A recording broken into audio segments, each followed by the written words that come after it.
doing tonight? I just have a couple of words to say. One is thank you for being here. Thank you for doing this. And I have one request. If everyone can turn to your neighbor right now and tell them, thank you for being here. Thank you for doing this, all right? Building some connection. Thank you for being here. We got to work on stage. I know there's anger, depression, maybe some stress. I'm an economist. I study the minutiae of the operation of the mechanism that's employed to finesse the exploitation of people. I actually study that, unfortunately. There already ought to be rioting in the streets. Locally here, of everything we're fighting globally, this institution, I graduated from it, and I believe Gordon Gee's on a full steam path to privatize university, and there's a lot of people already working on that. So while these mountains are steep that we're climbing, it's people turning out that keeps our democracy strong. I believe firmly in voting. I know we don't all agree on that, but I think it's the least we can do for our democracy. These people do not expect us to hold them accountable, Republican or Democrat, and we have to run ourselves. The system is broken. They're selling us trickle-down economics.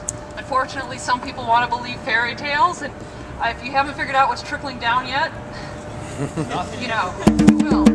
So I am happy to see you all. You make me closer to enjoying our flag and not thinking it's a corporate sellout. So keep turning out. We're in the swing state. We're in the capital of the swing state. 100 people here is like 1,000 people in San Francisco. So while this is not enough, this is damn good for 2 days, people. I have a son that goes here. We bust our ass to send him to school. He works 20 hours a week. He was lucky to find a part-time job. I just turned 46 on Monday. I've worked in the same job for 7 years. I came back from a visit in New York where we wanted to check out Occupy Wall Street. When I returned, I was fired. I was fired because I am too old and they can hire somebody younger than me to take over my job who hasn't had the same raises, whose benefits don't cost twice as much as mine do, because at my age they tend to go up. It's not just, I see a lot of young people here, but it's not just affecting you. I have a child in school now, I can't help her anymore. My house is actually up for short sale right now because I bought it for twice as much as it's worth right now. My highest offer so far has been $25,700. $25,700 for a house. You can buy a car for less than that. The first offer was $11,000. There's definitely something wrong when you can't hang on to a job because you're too old at 46 years old, and you can't go to school because at 22 years old you can't afford it. That's why I'm here. Have big plans for my future to excel in everything that I can excel in. I want to get my master's in nurse practitioner to help people, because when I was in the hospital, the nurses were the only people who helped me and could make me feel better about myself. I want to do this so I can help people. The only problem is I come from a very poor family. I know you probably can't see that because I'm wearing Aeropostale Christmas present for my not-so-poor family. But my parents, I have a homeless mother in Cleveland and a police officer making minimum wage. Live with my grandparents because they can't afford to take care of me. They recently cut Pell Grants so you can only get one a year. Now they want to cut it completely. If they cut this, I won't be able to make it to the colleges that I want to go to. All those people that I plan on helping won't get the help that I want to offer them because I won't be able to afford to get to where I want to go. And very saddens me a lot. I've always wanted to go to a big state university so I can get the best education I can. And I don't know if I'll be able to do that anymore. The thing that I have found most effective, but I see people very reluctant to do, is to scream bloody murder. You have to be incredibly emphatic and use what I have come to call speech that's calculated to the end that is to be achieved. This is a really, really serious problem, and you have to open your mouth and virtually scream bloody murder. If you don't do that, I can guarantee you will get no. If anybody's an American bank holder, to cut off your card in front of their bank and take pictures of it. If you haven't heard, they're going to charge people $5 a month to use their debit card. In the heat of this, in the heat of 20,000 people at least turning out in New York City, they're going to charge people $5 a month to spend their own money? So thank God I'm already a member of a credit union myself. But if anybody has an American bank credit card or debit card, blur your numbers, but take a picture of you cutting that up because burning is bad for the environment. And today's all about nonviolence, but definitely if you're not outraged, you're not paying attention.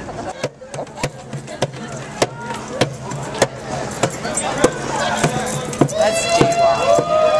Let's do it. Straight on back up to the stadium.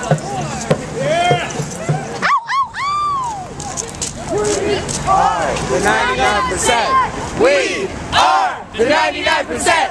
We are the 99%. We are the 99%. We are the 99%. We are the 99%. We are the 99%. We are the 99%. Show me what democracy looks like. This is what democracy looks like. Show me what democracy looks like. This is what democracy looks like. This is what democracy looks like. This is what democracy looks like. This is what democracy looks like. This is what democracy looks like. This is what democracy looks like. This is what democracy looks like. This is what democracy looks like.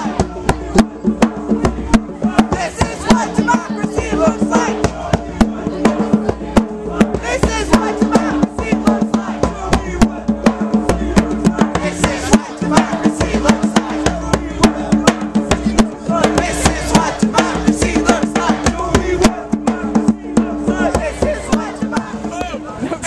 A-I-O, corporate greed has got to go.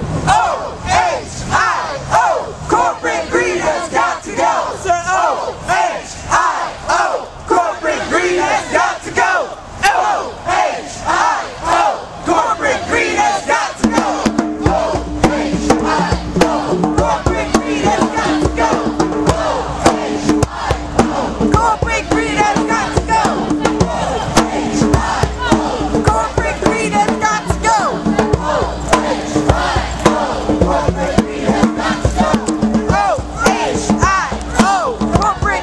greed has got to go.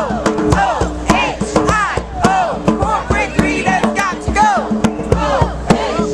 O-H-I-O, corporate greed has got to go. O-H-I-O, corporate greed has got to go. O-H-I-O, corporate greed has got to go. Capitalism has got to go. O-H-I-O, corporate greed has got to go. O-H-I-O, corporate greed has got to go. O-H-I-O, corporate greed has got to go. O-H-I-O, corporate greed has got to go.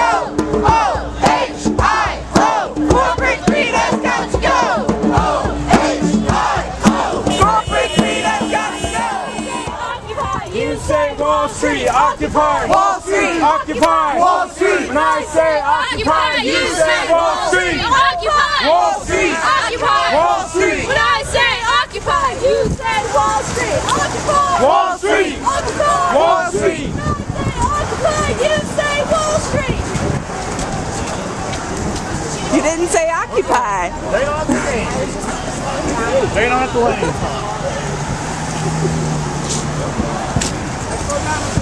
Yeah, we got a bunch. We got a big slinky going on. Slinky.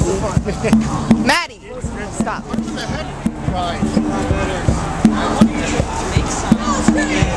Wall Street.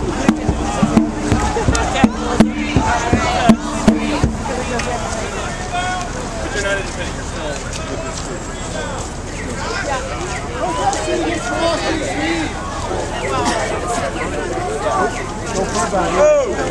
O-H-I-O, corporate greed has got the General Assembly. We had our first General Assembly last Tuesday at 6:30 at the Browning Amphitheater, which is over here by Mirror Lake.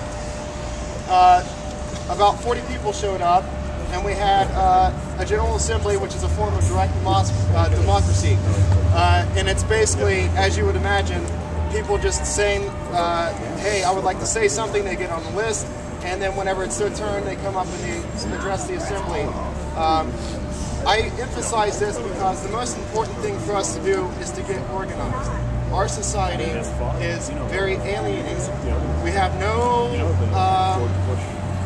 kind of democratic infrastructure. The only kind of democratic structure that we have in this country is representative, and the people who represent us are getting their pockets padded by a lot of corporate interests. If you get on a website like opensecrets.org, you can find out who's giving money to people like John Boehner. One of the highest donors for John Boehner is actually a hedge fund management company who profited a lot of money off of the financial crisis in 2008. So despite the fact that he likes to get up there and cry his eyes out about how, you know, he made it so hard, blah, blah, blah, blah. Anyways, I'm preaching the choir, right, about money in politics and how... We've heard this a couple of times. So, well, the reason I want to emphasize attending General Assemblies is because we need to build an organization. If we can get 5,000 people to be on the same page about something, we can start boycotting companies like Bank of America, for example. We can say, hey, everybody, since Bank of America is going to charge $5 for us to spend our own money, we're going to drop them as someone we're going to do business with. Or what we can do is something like create our own currency. There's a place in Berkshire, Massachusetts, for example, they have started printing their own currency. They started this back in 2006. This is to support local business. This is a response of that community against corporate influence. So if anybody's watching any documentaries about Walmart and so on and so forth, you'll know that what they've been doing is basically been gutting out the small business structures in local communities. So one way of responding to that is doing a perfectly legal act of creating your own currency and printing it. So if we can get people organized and get people working on whatever part of division of labor that they want to participate in, whatever you happen to have an expertise in, we can give ourselves power by working together. If we don't come together, if we don't utilize whatever abilities that we have as a group, we're never going to have any change, and the course of things is just going to get worse. It's going to be like a snowball rolling down and creating an avalanche. There's going to be the second General Assembly on Tuesday at the Browning Amphitheater, unless we can get a classroom. Okay, yeah, so if you have Facebook, you can rely on Facebook. If not, at some point during this thing, come give me an email address or some way of contacting you so I can give you all the information you need. So as of right now, the plans are that the General Assembly is going to be at 6:30 on Tuesday at the Browning Amphitheater. If you would like to get on the email list, or if you want to get information about how to get information about what we're doing, just come see me and I'll take your information down or give you the website that we have and so on and so forth. Also, if you have some kind of expertise or something, we need people to man committees that are responsible for doing stuff like public relations, creating banners, giving outreach to communities, and contacting local small business to get them involved, so on and so forth. So if you have any kind of expertise, law, medicine, research, so on and so forth, economics, please come and see me so I can get an idea of what kind of division of labor we can have.